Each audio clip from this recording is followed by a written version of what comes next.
The story I'm about to tell you happened many years ago. I used to be in a position of very high authority. I guess you could say that my every command was obeyed. People obeyed everything I told them to do. You could even say that I was worshipped.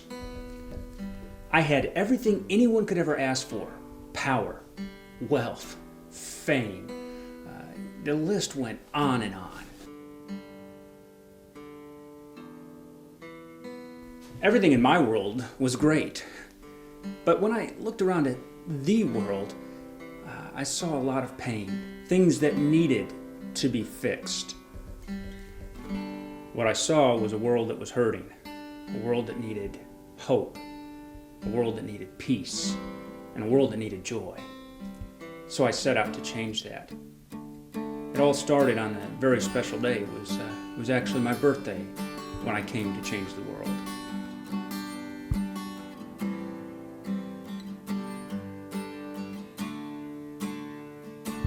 From an earthly perspective, my life wasn't that much different than a lot of others. I was born to a single mom, was raised by my stepdad who taught me his family business, and I did what I could do to support and contribute to my family. Growing up as I did, I was subject to a lot of ridicule. Most of the other kids knew that I was born to a single mom, so they could be pretty harsh.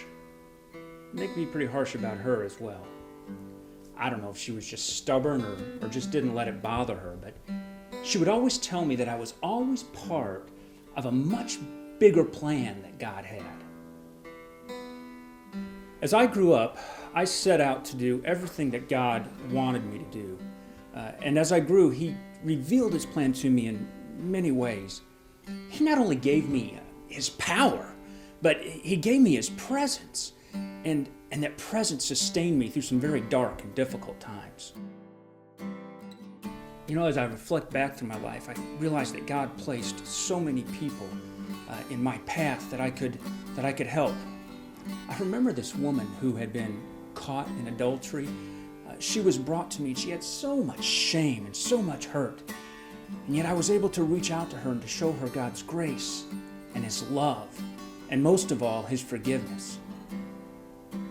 There was this time where I was in a room that had a hole in the roof, and these men had a friend who was crippled, and they brought him through the roof and lowered him all the way down to me just so that he could be next to me and experience my presence. That man walked up, healed, but most of all, he walked away forgiven. The hardest thing I ever had to do was willingly give myself as the penalty for man's sin. I remember I asked my father if there was any other way that I could avoid it, but there wasn't.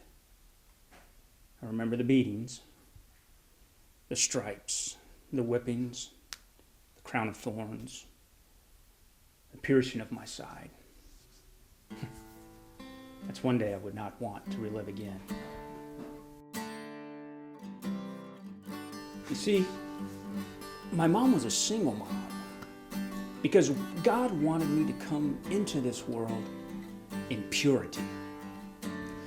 My life from the very beginning was meant to bring this world life, this world forgiveness, and to show this world grace. My birthday was meant to point people to God. It used to be a party to celebrate God's forgiveness and His grace to this world. Now it's about Santa Claus and presents, food. 'Tis the season. Don't get me wrong. I'm not complaining. I don't need man's applause. I just wonder, what else do I need to do to be remembered? I guess what you could say is that everybody celebrates my birthday, but nobody really celebrates me. I am Jesus, and I guess I'm second.